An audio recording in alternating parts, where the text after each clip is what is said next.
turn up the volume a tiny bit. Yeah. Just a tiny bit. Good afternoon, everybody. Welcome back to 22 Panels. My guests today are uh, Beto and Natalia Hernandez. Beto has been on before. We had a blast, but this time he brought his daughter with him because they're doing a comic book together, and that just excites me. So Natalia, it's fantastic to meet you. Actually, I've seen your artwork before because every time I'm up at Lion's Tooth in Milwaukee, Chris likes to show off a piece of your original art on their wall. You're right up there with your dad and uncle and Dennis Kitchen, so you're in That's very great. good company. So thanks for coming. How's it going? We're good. We're Pretty good. good. I'm just working crazy. She's working crazy, and Yep. Yeah. yeah. Yeah. So we get to see Roy and I don't know what we're expecting from Natalia yet. So Natalia, you want to tease your comic? Really, for each issue, I'm just doing a little short story as a buffer for Roy. And Okay. this one is a surreal alien encounter. And that's all I'll say. Oh, that's all. Well, I like surreal alien encounters. I did like the cover looks like it's kind of a jam between the two of you. Hmm. Did you do okay? So Yeah. so so what's that like to get to jam with Dad? Who drew Several first? times. He drew first. He drew Roy first because Roy's, Okay. and then I drew the monster in the back just to Okay. interest. Okay. So, like, I'm a father. Obviously, I'm a son. Um, Kids can go either way. There can be I have absolutely no interest in doing what my family does, Oh, yeah. or so like, when did you just decide that, like, okay, yeah, my dad draws, but that's still cool. I'm going to do some too. I guess always because I liked drawing Always. as a kid, and then I did a series, and he told me to make a comic, and I was like 6 years old, and we sat together and Okay. showed me how, and that was Well, it kind of was it it. was easy for us because since I'm working at home all the time, we never close doors in our house. All our doors are open. Okay. So I'm drawing, and she'll just come in and sit, with her toys, or just come in and look at what I'm drawing, or have a comic book, or But she would always be curious. I never asked her what she thought. Right. She was that small. Then later on, I could tell she started. She goes, "Oh, Daddy's drawing. I want to draw too." And you'd be in her room drawing, Yeah, and then it was more like, "Well, let's put something together." I can't remember what Okay. inspired it, but yeah. yeah, because we're always drawing together as like a little game we'd play, and then yeah, I think I did a little story in a sketchbook, and I remember that's when you're like, well, why don't you make a comic? And I Mhm. didn't think about it that deeply, and I'm like, okay, sure, and then ever since I've been stuck.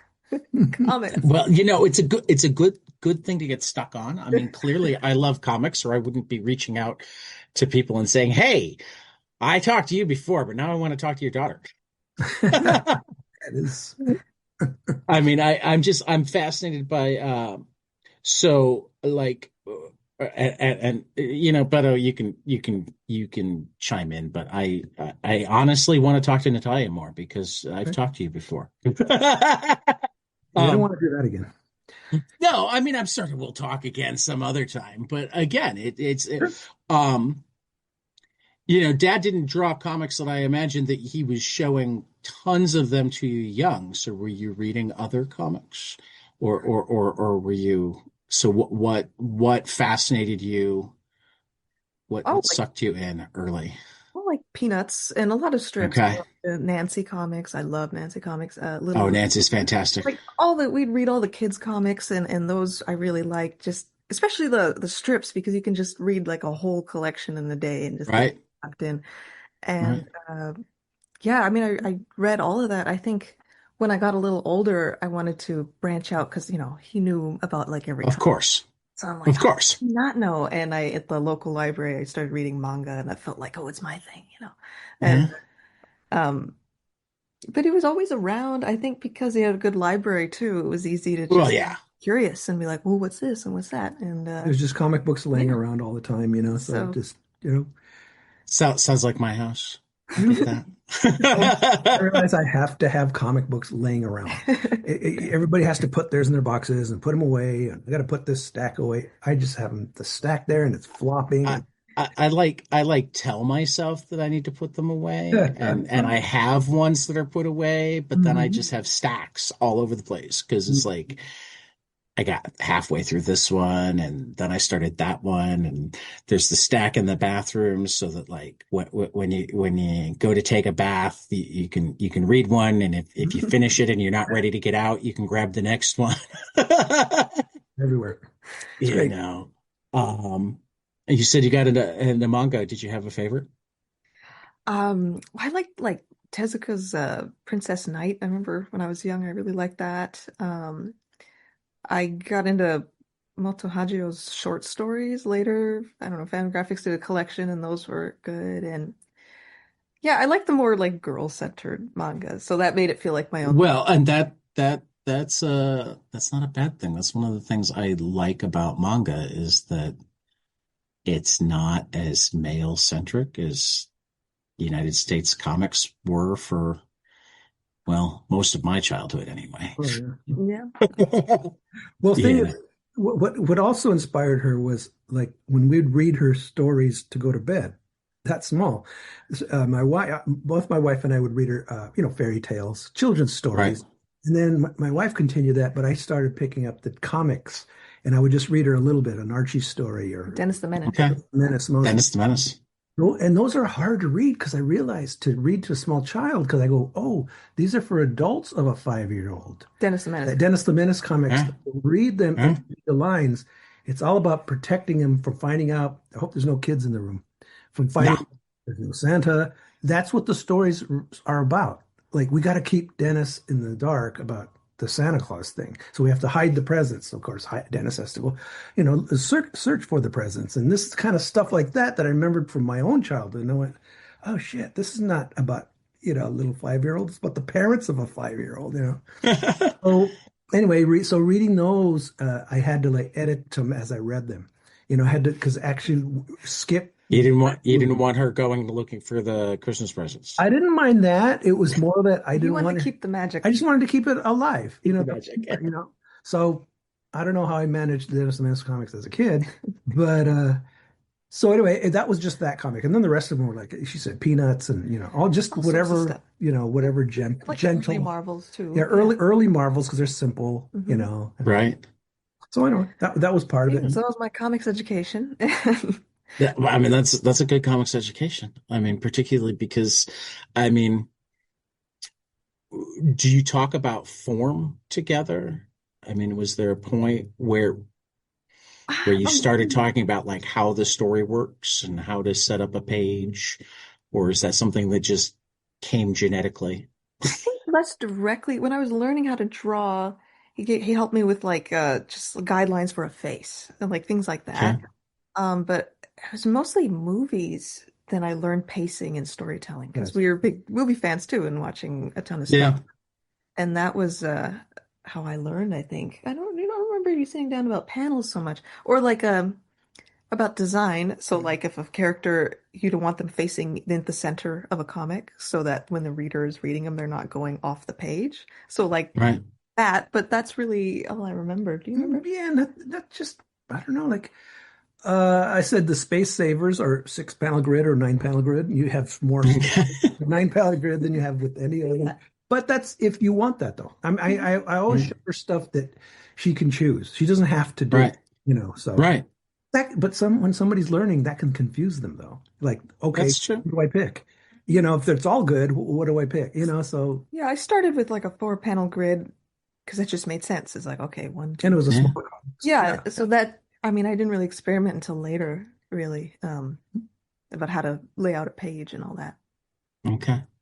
What do you like most about making comics versus reading comics? See the big. No, It's, I talk to way too many comic creators to believe that it's the money. While we're here, man. I mean, I guess it just goes to the act of creation. Like when it's finally coming together and you're like on the inking stage, it's just exciting. It's like, oh, here it is. Here's the story. And a thrill, and then the thrill of, oh, someone's going to read this. What do they think? Oh, what's That's going on?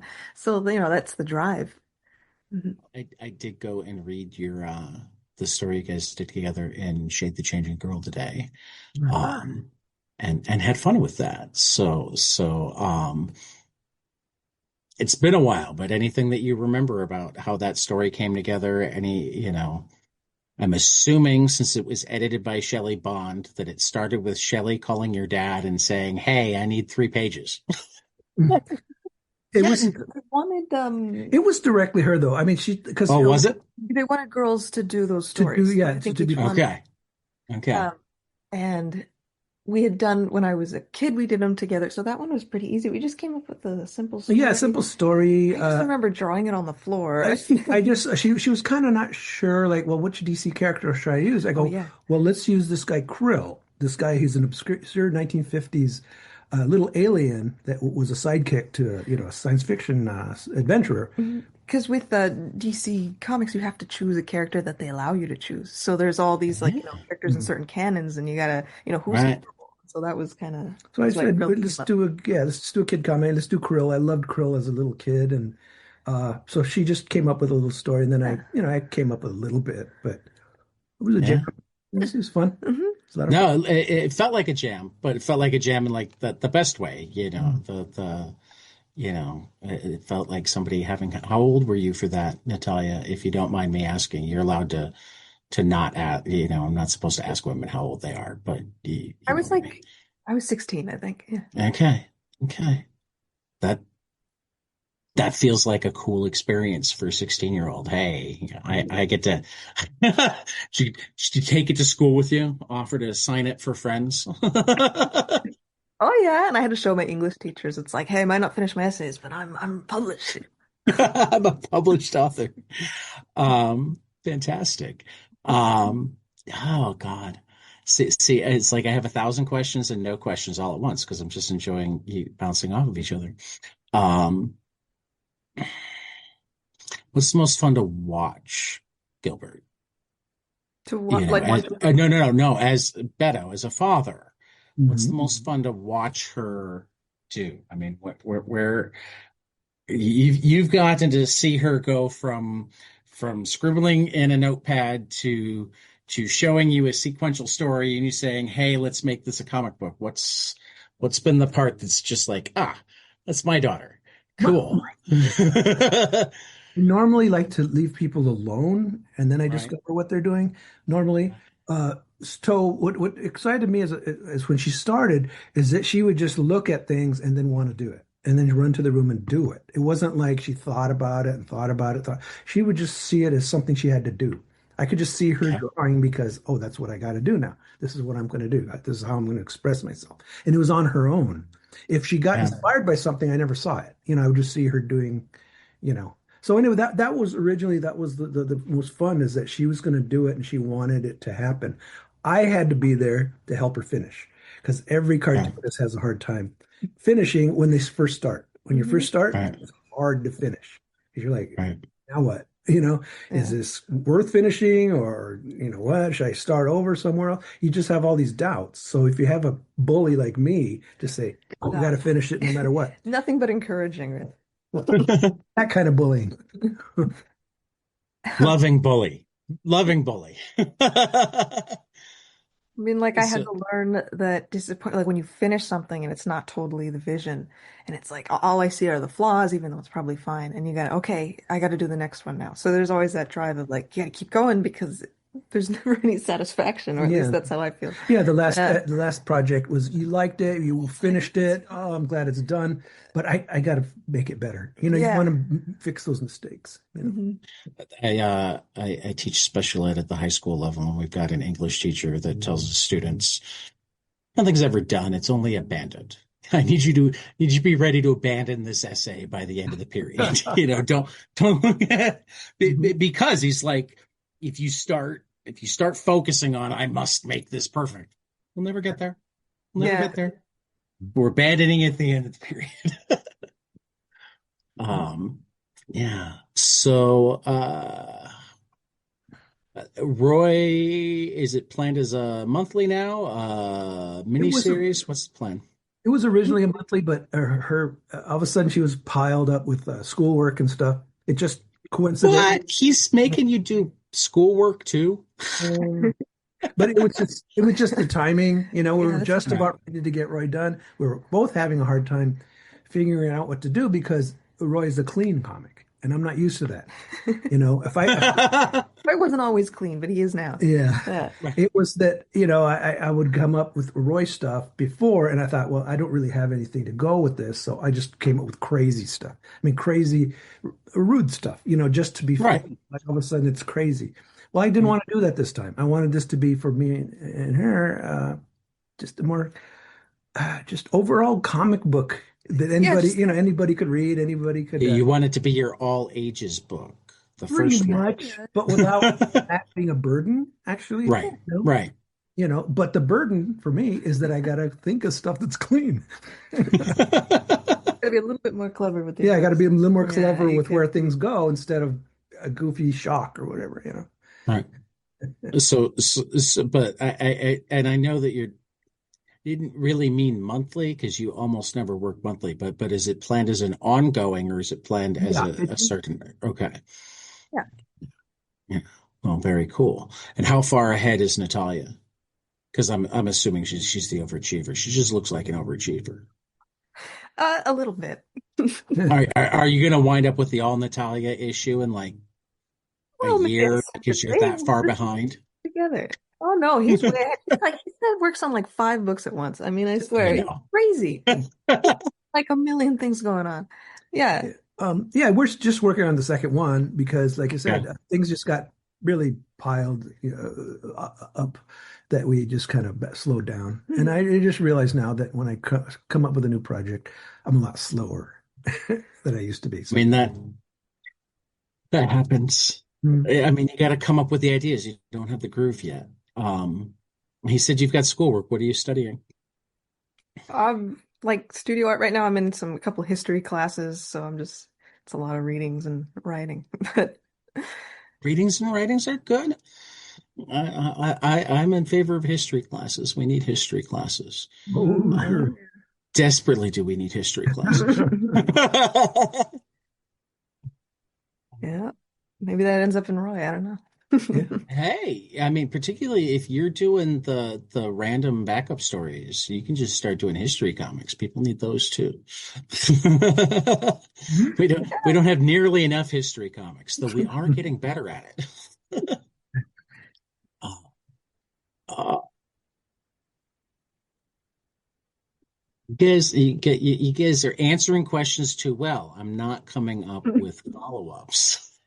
You're supposed to leave me hanging and wanting more. I want more laughing. The laughing's very good. I'm going to ask you a quick question. When you read in the Love and Rockets, and I posted I wrote all these different songs that Hmm. on it, and you said you listened to a few of those. Were there I any? have a playlist. Was there anything that stood out that you never heard before? Oh, Did you hear probably everything? like a third of that I Okay. hadn't heard before. Now I need to pull out the playlist. Oh no, I just was curious because I was curious. No, He was thrilled. I mean, no. I mean, the answer is I don't have a good enough memory to be able to go and like off the top of my head say what stood out. But if I started looking through it, I'd go that one and that one and that one. What it has become is like one of my top 5 playlists to make as a random playlist or Oh, to put on as a random playlist. all My right. Love and Rockets playlist is almost 200 songs long, most of them from that one issue. All right. I just curious, just Yeah, and I put it on, and actually, and I need to actually piece it together and put it on a tape. Um, our mutual friend Shelley Bond, I make her cassettes from time to time, and the last one that I put together that I need to record still, I just have the playlist set up. I took entirely from Love and Rockets playlist Oh. songs. I just went through and went, Shelley would like that. Shelley would like that. I think I've got my hour now. But what I really appreciate is that it goes all over the place. Mm. Uh,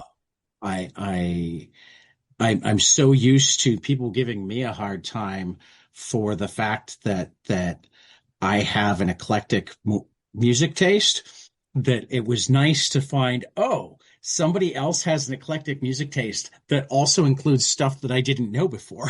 Yeah, that's cool. Yeah, yeah, that was fun. You know, you know, I was able to like with that. I mean, it all we talked the last time. It started with what was it, issue 4 of volume 4, something like that.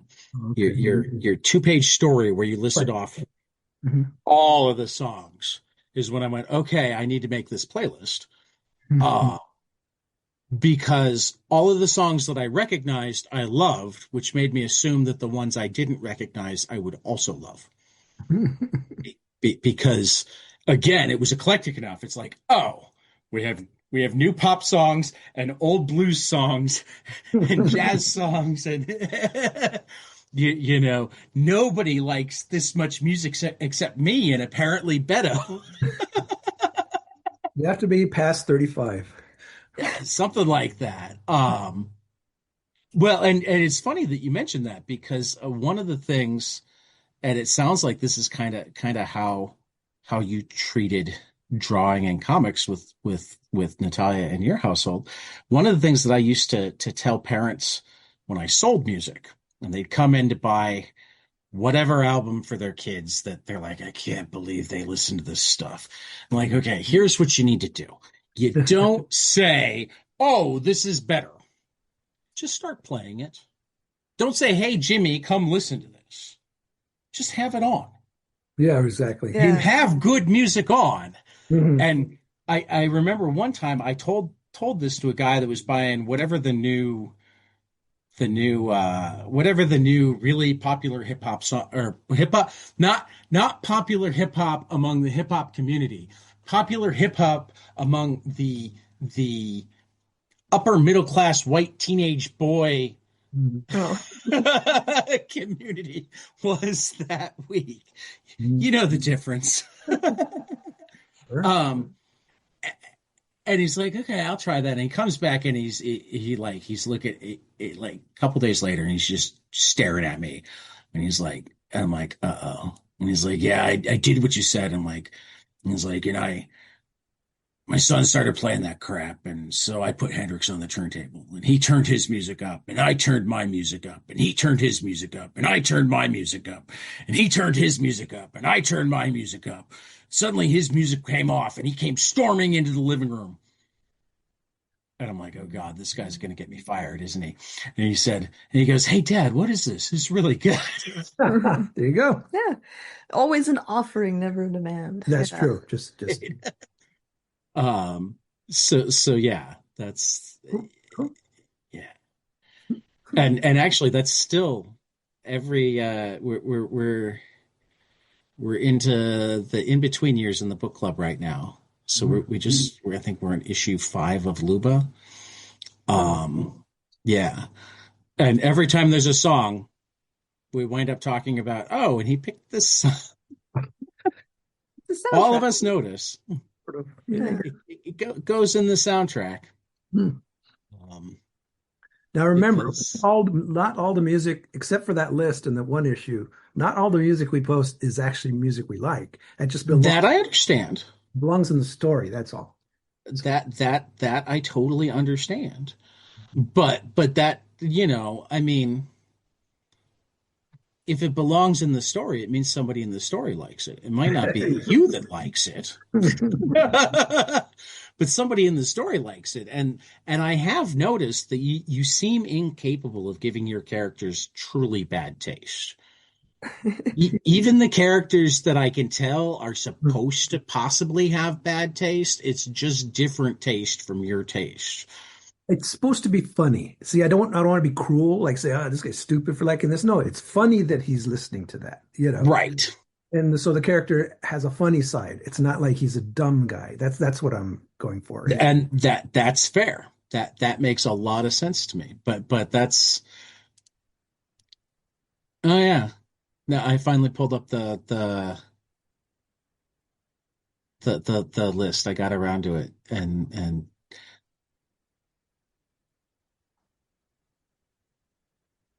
I hadn't listened to Flight of the Conchords. before Carol Brown. I knew that I needed to listen to Flight of the Conchords. So you got me into that. That was a very funny song. Yes. You got me deeper into Devo. Oh yeah, I put the Weird Devo song in there. Yeah. Yeah. And I've always liked Devo, but you got me deeper. Which song was it? The Day My Baby Gave Me a Surprise, Oh, because that's okay. not the one people expect, but it's Yeah. one of their. Right. Yeah. I don't think I knew Utopia before. Oh, sorry. Just Utopia? Oh, just one Utopia. victory. Yeah, Utopia is Todd Rundgren's band, basically. So Right. I cheated Okay. having Todd Rundgren in there twice or a few times. Well, that's okay. It's allowed. I liked that you went with one of the less obvious um Ziggy Stardust songs with Hang On to Yourself rather than I mean on an album filled with bangers. Oh, well, that album is so good. The thing Yeah. is, but hang on to yourself because that was the first pre-punk song I ever heard. Like it's Uh, basically if you just trash it up, it's a punk song, you know. yeah. Just I can because see, it's I got the can see punk that. riff. It's all Mick Ronson. He did all the punk riffs and all that stuff. So yeah, I always loved that song. My wife loves it when I have stuff on random because you included Dolly Parton and Coat of Many Colors. Oh yeah. And this is my point. I mean, T-Rex, Blondie, Michael Jackson, Elvis, all in one playlist. This is Selena, Prince. Yeah. Okay. And I love me some Kinks. Oh yeah. Even if you went more obvious with Waterloo Sunset, that Waterloo Yeah. Sunset's when you have those near perfect songs. Yeah, yeah. It's like I wanted to do All Day and All the Night. That's my Right. favorite hard rock song of theirs. But Right. Waterloo Sunset's so good. Yeah. Yeah. It's just so I mean, good. the Kinks are like the underrated British invasion band Mhm. because you had the Beatles and the Stones, and then you had Zeppelin and Pink Floyd, and The kind of in Who. between. Yeah. And the Who kind of bridged them, and the Who were bombastic. So the Yeah. Kinks kind of just flew in under the radar, and Mhm. everybody knows Lola, but they think of it as almost a Novel. novelty Yeah, song. novel. Right, right. But if you like know the Kinks, you're like, oh, wait a minute, that's the Kinks. Hmm. Hmm. Um, Yeah. and yeah, I actually recently somebody put together a top 50 Kinks song thing that I found myself immediately throwing into a playlist and going through and going, oh, I like the Kinks even more than I thought I liked the Kinks, and I knew I liked the Kinks. Okay. Yeah. So, Natalia, what are your favorite bands? How have you introduced it, or how have you influenced Dad? How has Dad influenced you? Well, I mean, man, that's tough because I grew up on my parents' music. I mean, and they met through the Right. so that was like the foundations were probably like the Stooges and a lot of garage rock and T-Rex. But I mean, right now I'm listening to a lot of Cambodian rock from the 60s and 70s. I like, Yes. trying to find more world music to like fill in the I gaps. love it. I Um, love it. Yeah, There yeah. was she would hear a lot of the music that I liked and my wife's liked because I would drive to school and play the songs because I knew that would be okay. a good way for her to hear them. Yeah, that's the classic. Right. But But I never expected her to like everything. I just thought this is a good background of music. You'll know about this music or this time of music or whatever. But she gravitated to a lot of it, so cool. yeah, because growing up, I liked that more than pop. As much as I do like a lot of pop, or just like when I grew up, like the 2000s and the 2010s. But I liked more rock sound and all that. And I guess it was sort of rebellion in a way, but not really because of the stuff they already liked. And It's rebelling against the rest of the world. yeah, yeah, I guess so. But that's mostly what I gravitate towards, surf guitar and those sounds and yeah. See, because we're doing comics and music right now, I have to ask both of you, have you seen this it's a tome and it's like 300 some odd pages. Underground Cursed Rockers and the High Priestess of Sound came out from Titan Books last January. Arnaud Lagoufflec and Nicholas Moog. Mm. I It's haven't read it. essentially, Yeah. yeah, no, it's essentially in comic book form, a the write-up is from Captain Beefheart to Patti Smith. This odyssey through the rock hinterlands is perfect for fans of outsider artists, rock aficionados, and those who modern vinyl lovers who want to discover the saga that got music to where it is today.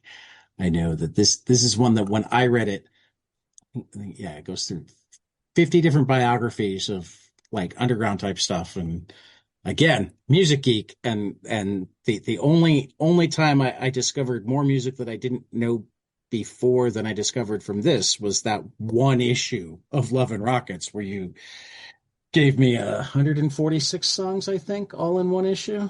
Because I have yeah. Oh no, I'm sorry, 166 songs in volume 4, number 7. Because I have the one playlist that's just the songs from that Mhm. issue.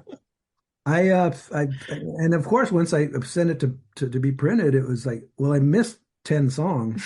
Of course. Well, I mean, if you want to write those down, I'll add them to the Well, playlist. I'll write Shoot them. me an email. I remember them. Yeah. Cool. um, for both of you, do you listen to music while you work? Yeah. Yeah. I put on just a randomized playlist too, and it gets in the mood. I think the last one I had a lot of more Western songs to get in the Okay. zone for the story, but I stopped listening to music. I used to a little bit, but then I stopped because I'm listening to it, and then the timing's different than drawing for me. Okay. Putting down art and then the timing. Okay, like let's say we put on an album from the 70s, Right. whatever. Right. It's over in 40 minutes. So by the time you sit Right. down and do the first panel, you got to change the record, oh yeah. and that kind of, Right. so CDs are longer and, all these MP players and all that shit. Yeah, I was about to say, I mean, the kids today with their streaming services, they don't have that problem.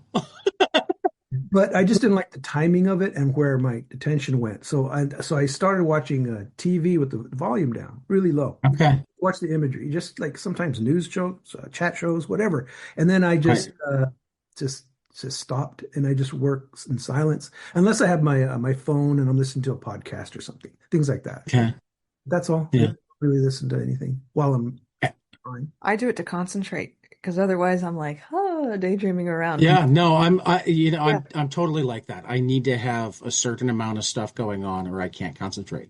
Mm. Yeah. Well, I ask this sort of question for a lot of people, and like the common thing from writers is I'll listen to music, but it can't have words. Right. It's like jazz or artists, it goes back and forth. We got lots of podcast listeners, lots of audiobook listeners, lots of this is my movie time while I draw my stuff. But that's more common among the artists that are drawing somebody else's script. That's true. And the people who are doing their own scripts goes all over the place from, yep, I got to have my music to no, it must be utterly silent. Yeah. Yeah. So that's interesting to Fascinating bring to that see up how brains work. because I think when I'm writing dialogue, I can't have lyrics. Yeah. So it's like then Right. I'll switch to like Henry Mancini or something, or I don't know, just something that's Right. not like more instrumental. Yeah. Right. Right. See, I'm like the weirdest beast when I write, I actually often like things that I'll sing along to. Mm. I'll be typing in English paper or a history paper and singing David Bowie or Warren Zevon. Sometimes it winds up making it into the paper, sometimes not. It's always a little weird. Um, you guys are. I feel like a terrible interviewer today. So I'm working on Love and Rockets, the next issue, and Yeah, on Roy too. I'm And working on Roy. Yeah. right. Well, and you've got your new collection coming out too, don't you? but yeah, that won't come out till next year sometime, or at the end of the year, something. I don't know. It's more of an adult book, you know. Yeah. It's basically a compilation of stuff I haven't reprinted yet, and there was so much stuff, extra stuff that I threw it all in there, and I looked at it, I go, this is close to Birdland. You know what I mean? not like that, but you know what I mean. It's more No, like I know. it's only for a certain audience. It's I, not. I'm subscribed to it all. I know the, but yeah, it's a lot of psychodrama illustrated, isn't it? Yeah, For there's some of that in there, like and right now. so anyway, yeah, that should be interesting how that works out. See how the Yeah. how it, Yeah, I mean, I think most people know what they're getting from you at this point. So, like, I mean, some of us were even like, when what was it, volume four, you started putting the censoring in, oh and yeah, it's like, what's going on? was a gag, and because I got so much shit for it, and Love and Rockets got shit, and Jaime, Okay, they bring in Jaime too. Like this is Love and Rockets. I don't want to read this anymore. I don't want to read right, it. And they're not talking about Jaime, talking about me.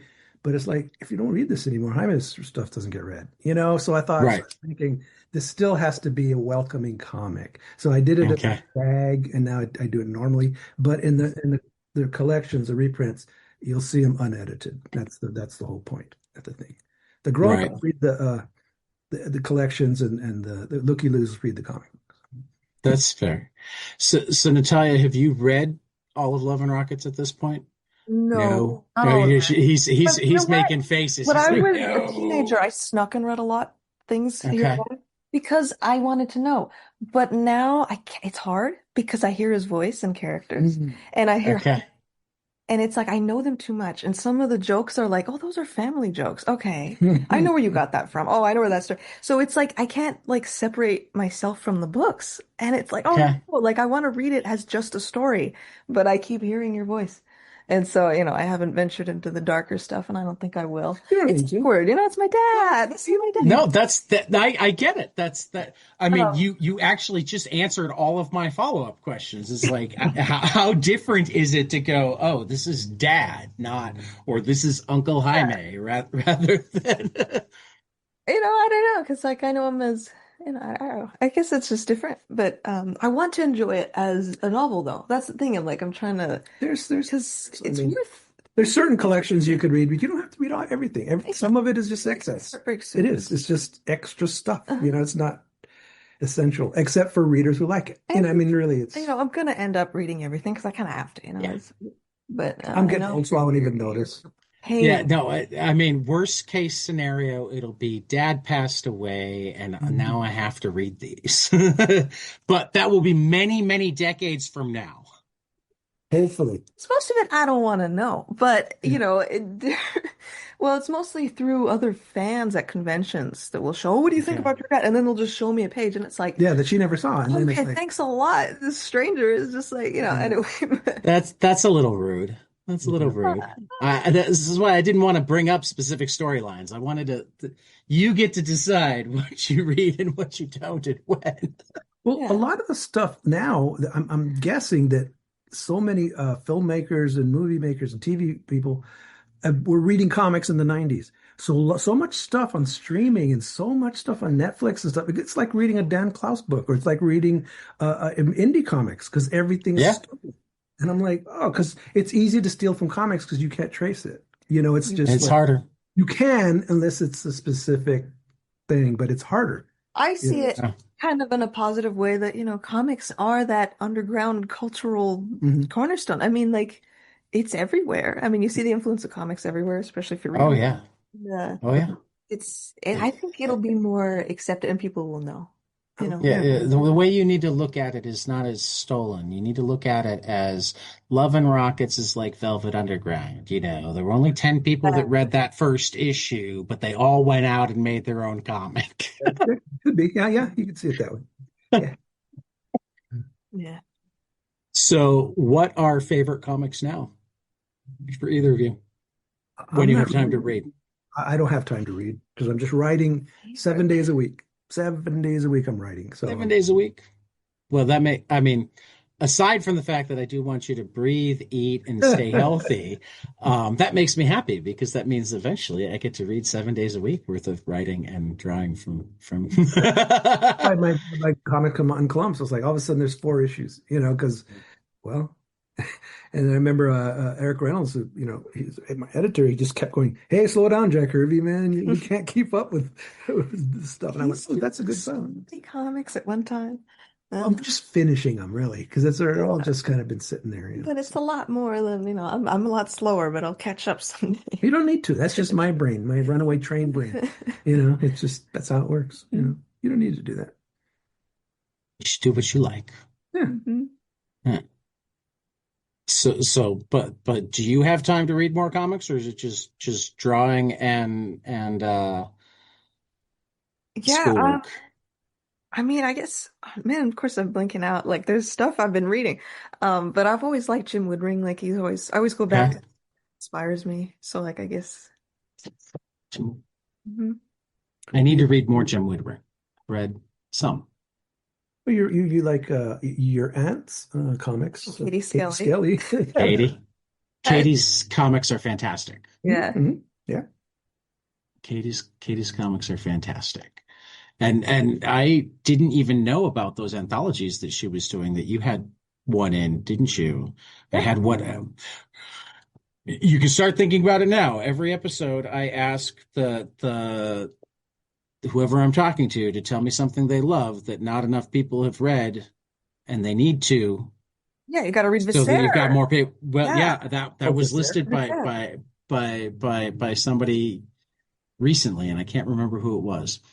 But yeah, and I went, how did A lot of Katie good Skelly people. do something that I don't know about? Mm.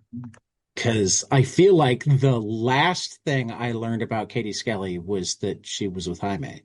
Mhm. Like I knew them Rick both and Morty. individually forever. Mhm. And it's like, wait a minute, Katie Skelly and because I don't think I figured out any of that until the wrestling book. Reading the Oh, wrestling Oh, book, yeah. and like, why is Katie Skelly okay. interviewing Jaime for this? Yeah. They met at Yeah. the Uh, conventions and, yeah, series. yeah. I got to talk to Katie longer than well, I didn't really get to talk to Jaime yet because he didn't put the headphones on. He just came and did the audio drop for the Santos Oh. sisters. I think I told your dad this. We did and I need to do the rest of them. I've started blocking them out, but we did an audio version of the Santos sisters Halloween special. And Jaime and Katie were Bloody Mary and Scary Gary. But the Phillies and the Diamondbacks went into extra innings and he was watching the game. Oh. So Oh. Katie recorded her part, and when Katie was done, he came during a commercial break and he's like, "Do I need to hear him?" And she asked me, "Does he need to hear you?" I'm like, "No, I can give him hand signals." So he didn't even put the earphones in. I just counted him down. He completely nailed the lines, dropped the mic, and went back to watching the game. So I haven't actually spoken to Jaime yet, but I've recorded him. All right. It's good. Whatever works.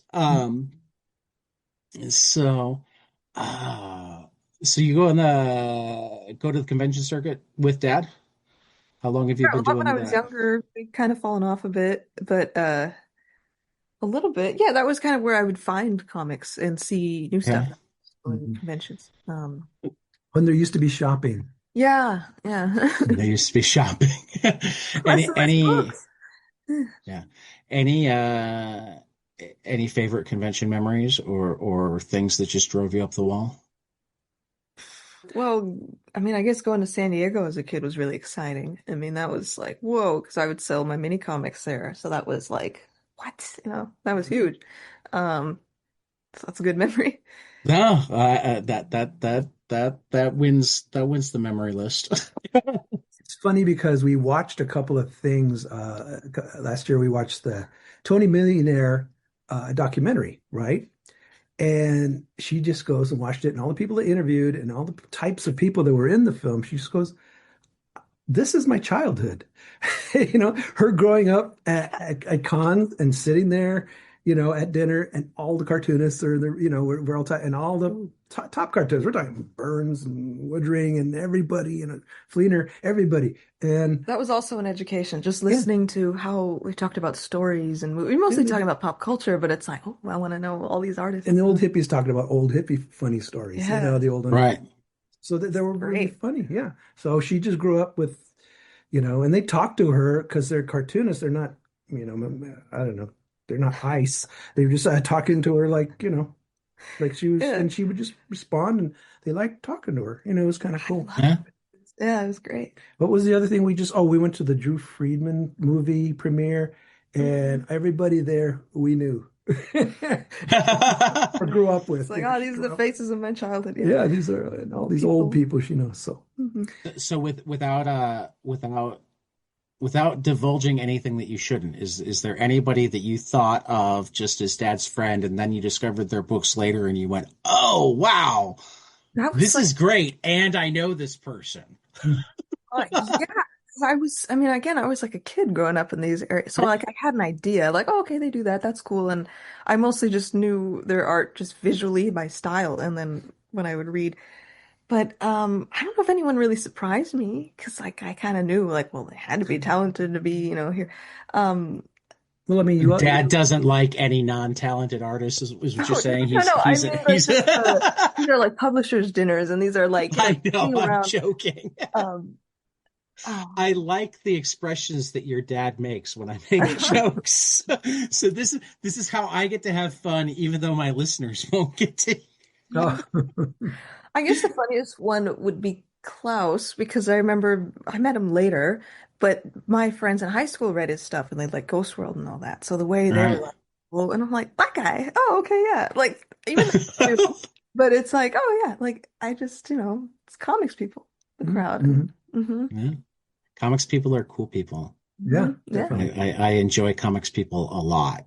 Um, it's been interesting as I become slightly more of the community through my dinky little podcast that it's like, oh, they're willing to let anybody in, That's the but in a best. good way. But in a Yeah, good, Yeah. yeah, yeah, not in a anybody's allowed in. It's a yeah. They just like I don't comics know. people like to talk comics and they like to talk to people who, even when they talk to people about things that aren't comics, it's like we see the world differently.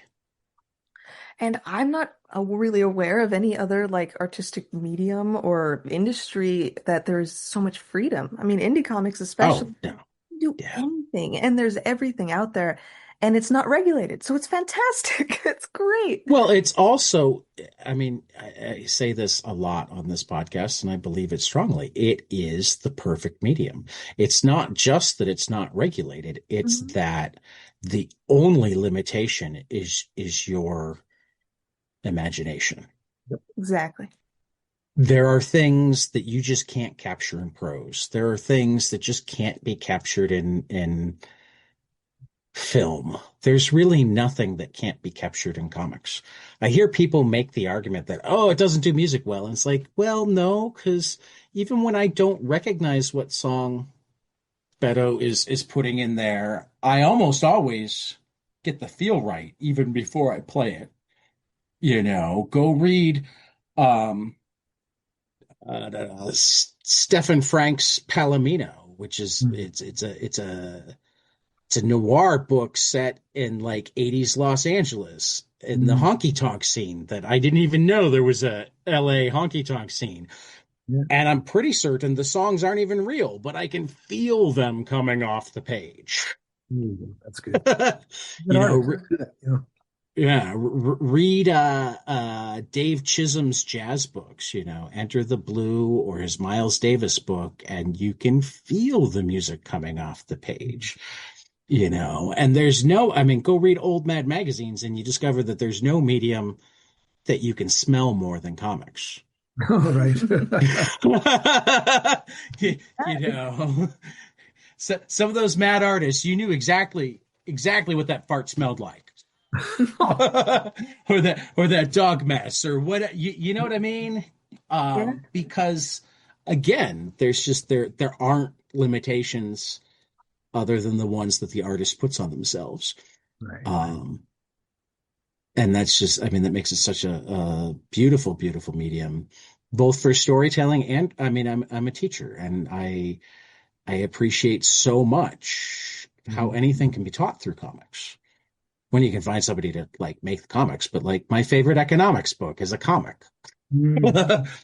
My favorite philosophy books, like philosophy 101 type books, are comics. The number of times I'll have students struggling in a class and I can bring in a comic that unlocks it for them is just Yep. crazy. When I was a kid, Um, they used to put out a Dennis the Menace travel comics, basically like Dennis the Menace in Washington, Dennis the oh, Menace, nice. Dennis the Menace in Hawaii. And what the publisher did was send the artist and writer to the place that they were going to cover and literally go on vacation and just take snapshots and take notes and just Nice. and so you would get a lesson, a history lesson of where they are in Mexico or Washington, D.C. I went to Washington, Right. D.C. knowing what everything was because I read it in a comic book. I'm serious. I love it. Yeah, it was great. It was like, wow, And the people are drawn accurately too. In a time where Right. there was a lot of caricature, like they were drawn. Yeah, they wore the proper clothes. Right. They were, the proper, Yeah. everything had to be done like it was for real, Yeah. you know. So, Right. so anyway, those worked for me, and I still love them. Here, this is a little side note. Okay, I'm gonna hog you right here. In Dennis Smith, Washington, the first printing, right? There's one page where Dennis, he starts to go upstairs. He's in the White House. He walks away from the family, and he goes up, and a little girl comes down, right? And she just goes, "Who are you?" And he goes, "Well, who are you?" He goes, "I live here." She goes, "No, you don't live here." And it's Caroline Kennedy, right? So he's just talking to her and this and that. But she's drawn in the Dennis Menace style. And then she goes back upstairs, and you see the back of Kennedy's head, and she's going, "Daddy, are you really the president?" And he goes, "Well, let me say this about that, right? As soon as the comic came out, he was murdered, right? He was assassinated. Oh, So the right. next printing, it was a popular book. The next printing, they redid the whole page where same artist, same writer, where an FBI agent comes down. He goes, "What can I do for you, little boy?" He goes, "Oh, I just want to know if people live here." He goes, "Yes, but it's a private home." "Oh, okay. Who are you?" He goes, "I'm an FBI agent. I'm a Secret Service." He goes, "Oh, wow." And that's the scene, but it's just redrawn, completely retold. And so if you can get the first printing, that's the one with Kennedy and Caroline Kennedy in it. Right. So anyway, that was just a quick little. I love it. I love it. Well, and that reminds me, I know a history teacher in Philadelphia who literally wrote the textbook for college education classes on how to use graphic novels and comics in class. And one of the things that he likes to do is put comics from different eras, like regular superhero comics, but from different eras on like the tables to have his kids use them as artifacts. Open up the comic, look not at the story, but look at the cars, look at the fashion, look at whatnot, and tell me what you can tell me about the era based on where it's set. So when you're talking about getting the how they were dressed right, that sort of thing, that's it's another thing that like, I mean, I always say that like you want to know the things that happened in history, you read a history book or whatever. But if you want to understand people of a time, you need to read fiction. And if you have comics, you get kind of some of each, because even if you're reading fiction and understanding the fiction, you're also getting that picture of what it looked like, what it felt like, Mhm. because they're giving you the visuals. I mean, I can't tell you, and I know Palomar is completely fictional, or not completely fictional, but like the way we'll find ourselves just diving into the feel for the town, um, it's its own character.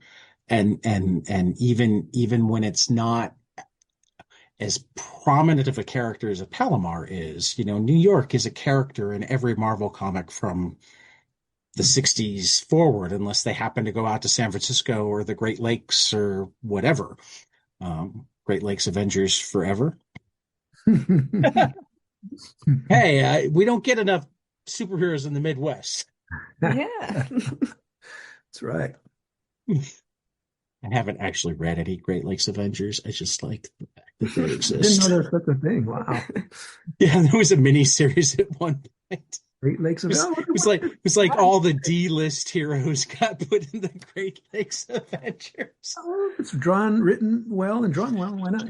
Yeah, I'm gonna have to go read it at some point. I just, like I said, right now, I just love that there is a Great Lakes Avengers. Yeah, because I remember when they started doing West Coast Avengers, I think it was Right. right before that, and then I remember it was a scene where it's supposed to be Sunset Boulevard, and it's a down shot, which is a mistake. You do not do a down shot of something that you have to be historically accurate with. Anyway, it's just it was so dumb, but it wasn't unrealistic, but it was dumb.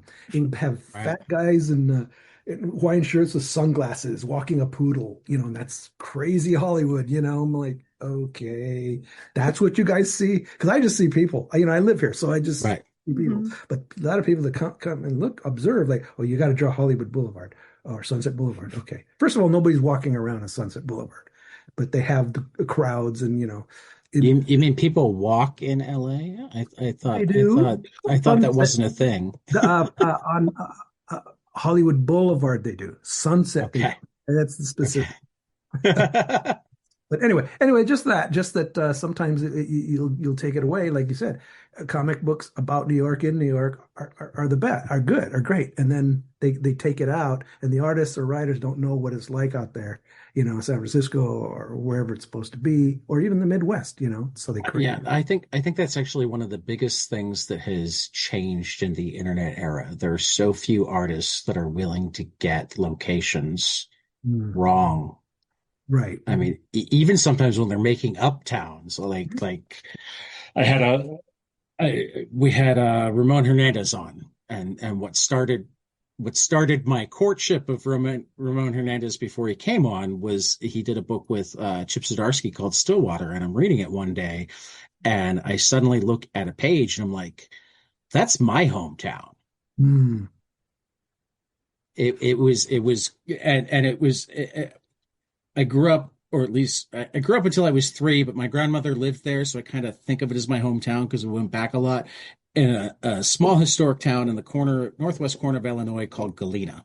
It's actually where U.S. Grant was when Lincoln called him back up.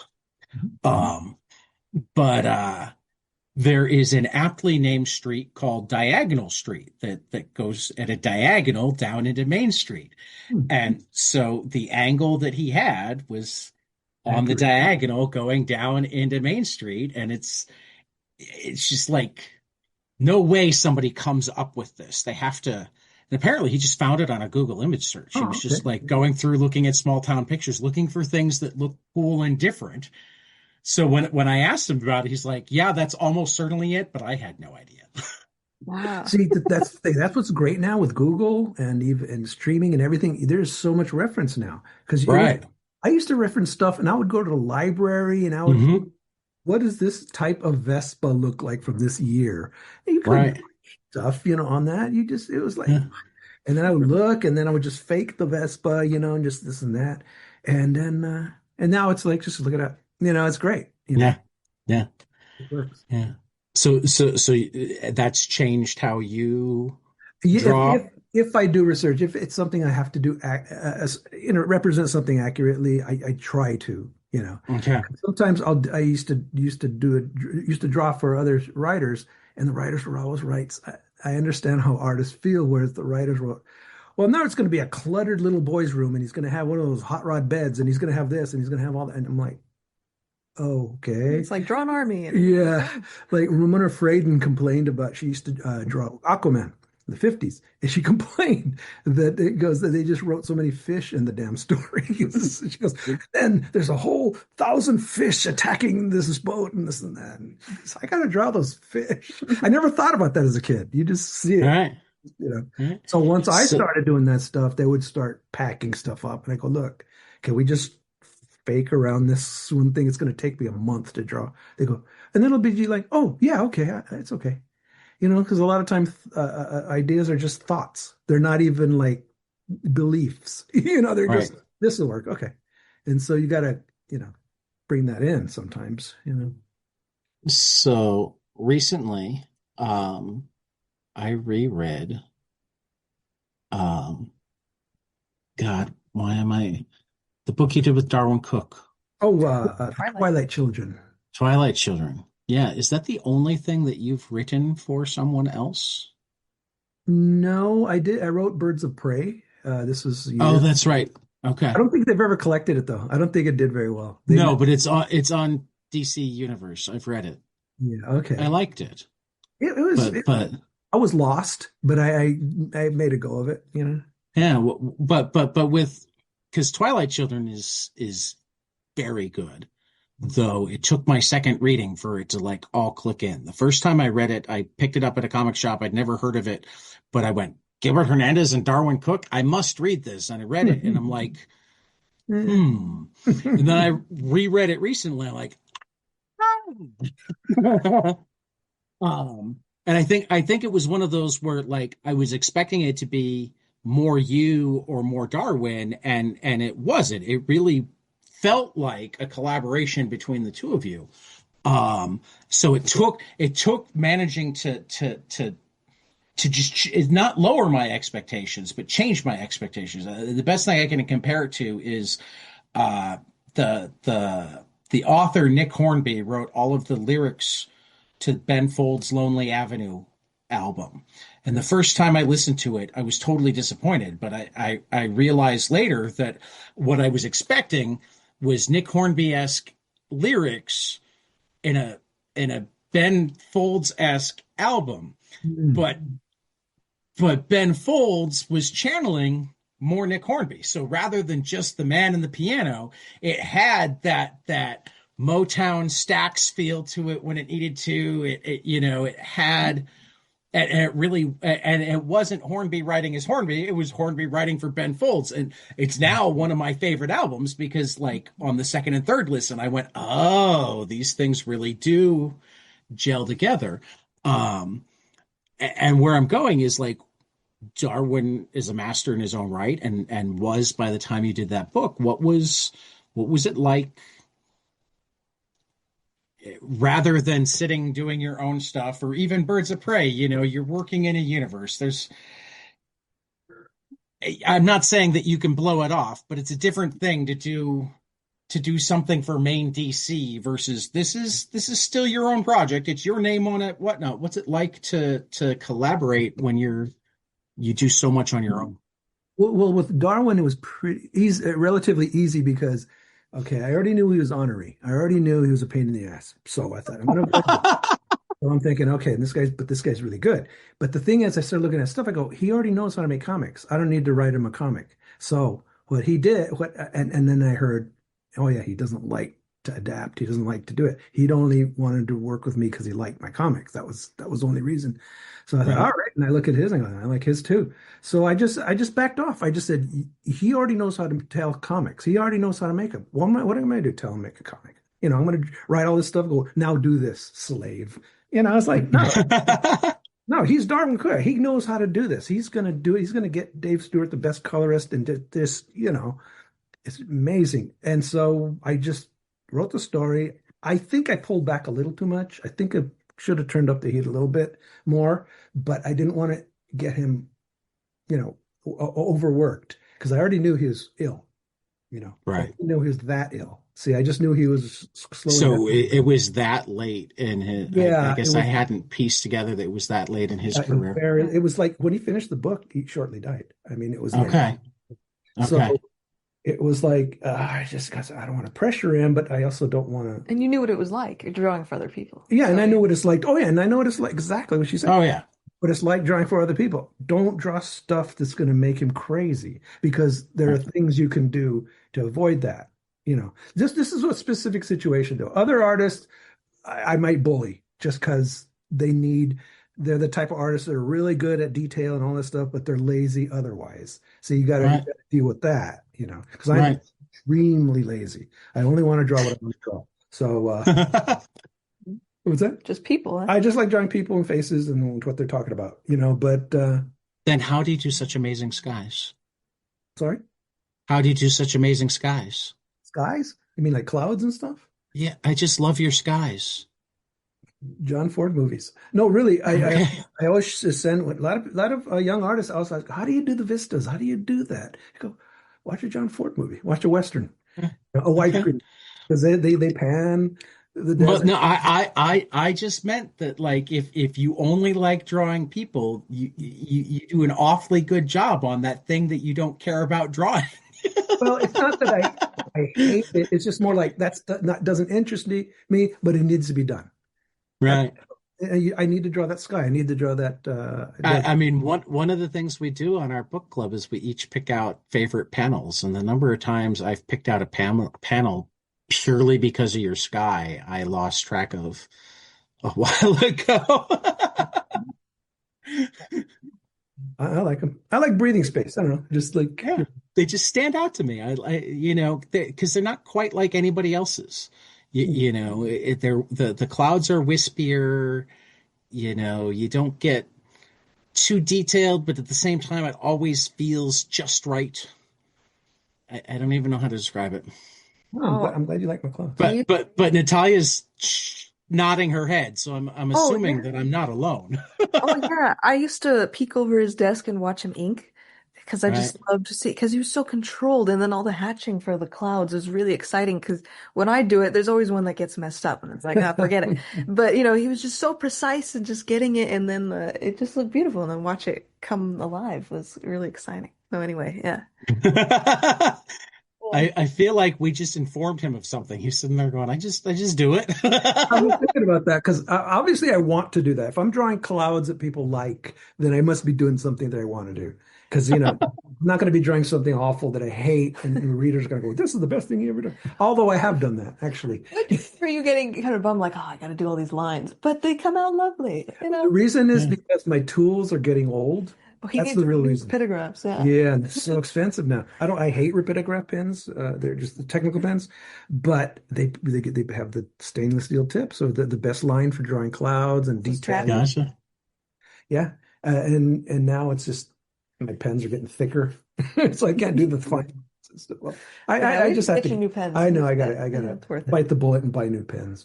Well, when you get that fat comic check that you were talking about earlier. Yeah. When I get paid that $13, man, I'm gonna go, Wait a minute, I buy two issues most of the time. That should be almost that $13 all by itself. $4.99. It's about 13. Well, taxes are so much higher now, especially in California, that Yeah. they're Um, $10. how I'm gonna ask the slightly sadder question just because it was done so beautifully. The last issue, 11 Rockets, had your mother did the cover. The cover, yeah, that's her. She did that Hmm. in late 40s. She, I think it's a Reed Crandall drawing that she swiped. That she just was Okay. well drawing. And I think I have the reprint comic that has it in it. And I was excited when I saw it. I went, "Oh, this is the drawing my mom did." And then what she would like to do is just blow them up and to full size, full 8.5, Right. and do a big drawing. And that particular art, when we finally saw, we're little kids, we were tiny kids, and she pulled them out. We already knew about comics, but we didn't know about the 40s or anything like that. So anyway, she brought it out, and we just saw these drawings like of faces from comic books that she copied. And we're like, and it's that one Captain Triumph, just I think it's Reed Crandall, and he's just looking like that. I just thought that is so Yeah. powerful. I go, someday people have to see this. He goes, never. She said, nobody will ever see this art. This is for you guys, but nobody's ever going to see it. I go, why, Mom? It's good. She goes, no, it's awful. I'm just embarrassed. I go, you're 17. It was like, what? So anyway, she just said no. And pretty soon she started forgetting about it. And she gave the art to Jaime, which was good Okay. because she didn't He throw it kept away. him He good, yeah. kept it in a good place. So anyway, so it just turned out that it was time she passed. And I suggested it to Jaime and my family. Say, how about if we put Mom's art? Because she didn't want us to show people. But what do you think? They all go, yeah, yeah, do it. Yeah, yeah, yeah. And just because I have a morbid sense of humor, did she ever say over my dead body? She probably thought it, but probably said it more eloquently, maybe. I don't know. Yeah. I was just happy because, if it wasn't for her, would there be Love and Rockets? I Yeah. mean, I don't think they would. I mean, not oh, the way but either of them tell the love it. story. Yeah. Especially that, well, she was tuned in because we were buying Mari was reading comics already, and I was younger. But we were fascinated with what we saw already. So when she showed us 40s comics, we were more fascinated instead of like, oh, that's dumb. Oh, the Flash has that funny helmet. Oh, that's, you So know. what is this? And now we're more like, yeah, what? What? A different Flash? Well, you were getting to see pre-comics code stuff. So Yeah, like yeah. So and she would just talk that's when they were letting loose. and the only time you saw images of those comics were like in fanzines or yeah, or collections on the history of comics, which were rare at the time. Uh, Yeah, but that's where you would see this old stuff. And I was even more fascinated because the way it works for me is that when I was young, I would look at the pictures as a kid does and make up the story. So a lot of those right, old comics, you get to them and go, this is terrible. This writing, this is just right. bull, but it looks great. So Hmm. I learned that, well, why can't we just have these comics with good writing? That's what kind of got me to think about writing. I mean, honestly, as some of them go into the public domain, I think there are people who are going to get people who are going to make at least a little bit of money and certainly make a lot of people happy just by going through and keeping the art and rewriting through dialogue. Right, right. With the challenge being, how do I write something cool with the same size balloons? Yeah, yeah, that might be interesting. You know what? I do that with my own art. So it's Oh, yeah, because I get so lazy because I'm writing the wrong words or whatever, and I put the balloon in and all this stuff, and I look at it, and go, you know what? It'd be better if this said, but I don't want to paste up the whole balloon, and I'll just literally paste up the The because word. balloons are hard for me to do because they're circles and that they right. shake and I gotta white them out and all this stuff. So, but anyway, yeah, just sometimes I'll just rewrite within the balloon and try to think of Yeah. how many words I can put in. Really, Mhm. and it Yeah. works. It works. Oh yeah. Yeah. Mhm. Yeah, the best defense against writer's block and all that stuff is just going back to that kid way of reading comics, of not reading them. Like going to an Yeah. old EC. It's better if there's like a ton of words and you're like, "Oh, I don't know if I'm gonna read. And then just making up the story because that's the best. Because people, Yeah. because Uh-huh. people would say like, "Oh, how do you read an EC comic? There's so many words." I go, just don't read the captions because it's just explaining what the picture is. Yeah. Well, particularly the Al Feldstein ones, Oh, he yeah. did his writing on the board. Yeah. So the caption is literally the art direction. So Hmm. so skip the Hmm. caption, read the dialogue, look at the pictures. Yeah. Not as much with Kurtzman, Oh no, but he because with Feldstein. he only had he only used Kurtzman only used captions when he needed to, and there's Yeah, Right, mostly dialogue and just picture. just big blocks He of was right. text. brilliant. I mean, Oh Kurtzman's yeah, Kurtzman's incredibly brilliant. So yeah. No, I've become friends with Dennis Kitchen, and I feel like we're going to have an episode one of these days just to talk about Harvey Kurtzman. sure, sure. Yeah. Because every time I turn around, I like Kurtzman just a little bit more. Mhm. And I thought I liked him a lot just from the early Mad days. Did you see the one Um, movie he co-wrote, Mad Monster no, Party? Ad Monster Party. Let's see it. Rankin Bass. Rankin, it's mid 60s. It's a predecessor to Nightmare Before Christmas. It's basically and what do you call it? Stop motion. Stop motion puppets as the Universal monsters have a party. And Oh, I love.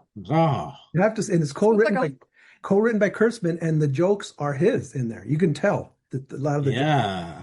This looks cool. It's worth a see. It's like a little. It's got a pretty good voice cast too. Oh yeah, yeah. Phyllis Diller and Boris Karloff. yeah, they're in it. Yep. Alrighty. And See, you're always giving me stuff to watch. The Kurtzman humor in it, though, I don't know, it kind of it's weird. There's actually a cat fight in it. I mean, two women tearing off their It's clothes. so It's 60s. the weirdest because Kurtzman was like that. He was from Mad, so it's like Yeah. Yeah. these old monster days. They would have cat fights in the movies, and sure enough, I just thought it was the 60s because that's like every movie around those it was just the was doing sleazy that. shorts would Yeah. have those, and those Yeah, guys, yeah. Mad guys, they know about that stuff. So anyway, it comes off funny as hell. It's just like head scratching. They're tearing the clothes off and fighting. It's like, okay. Well, and it's even on sale at Prime right now, so I just purchased a copy. I'll be watching it soon. You won't be just you might be I disappointed. don't think I'll no, I already don't think I'll be disappointed. Yeah. All right. Cool. Cool. I hope you I like it. mean, just watching the trailer here. Oh yeah, it's pretty. The And music's good. Yeah, it also looks up my wife's alley. And good. while Good. I like everything that she likes, she doesn't like everything that I like. So when I can find that thing that I think she'll like, that I'm introducing to her, that's like win. Um, all right. I've had you for a little bit more than an hour now. So Oh. let's get to that my favorite final question. Tell me something you love, preferably comic. Doesn't have to be, we don't really have rules. Preferably storytelling. Again, we don't have rules, but something that you love that you wish more people around you had also experienced so that you could talk to them about it. Dang, I guess I really love Emil Ferris's My Favorite Thing is Monsters. For those, Ah, I I read the love that second. book. I I love love, I love a meal. yeah, she's fantastic. Yeah, she's great. Yeah. And I love the way that it's different than the usual comic medium, how you flow with the Yeah. text, introduced into that world, into that diary, and I just love it when it's like a different structure than the usual comic structure. Actually, that takes us full circle to the beginning where I said I see your art at Lion's Tooth every time I'm there.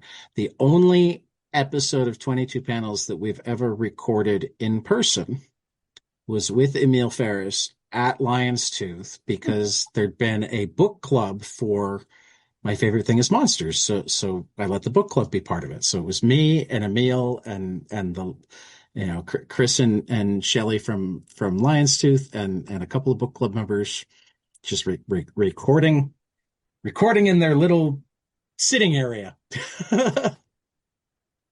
And I keep so, pushing that book on my non-comic reading friends, like you gotta read this one, read this oh one. yeah, no, it's on my short list of you don't like comics. Well, look at this. Yeah. Okay, I gotta give you another recommendation for a movie, and you have Okay. to be all the way through. It's called The Good Humor Man, and there's a Okay. comic book reference in the film that basically you're just going to blow your mind. You're like, what?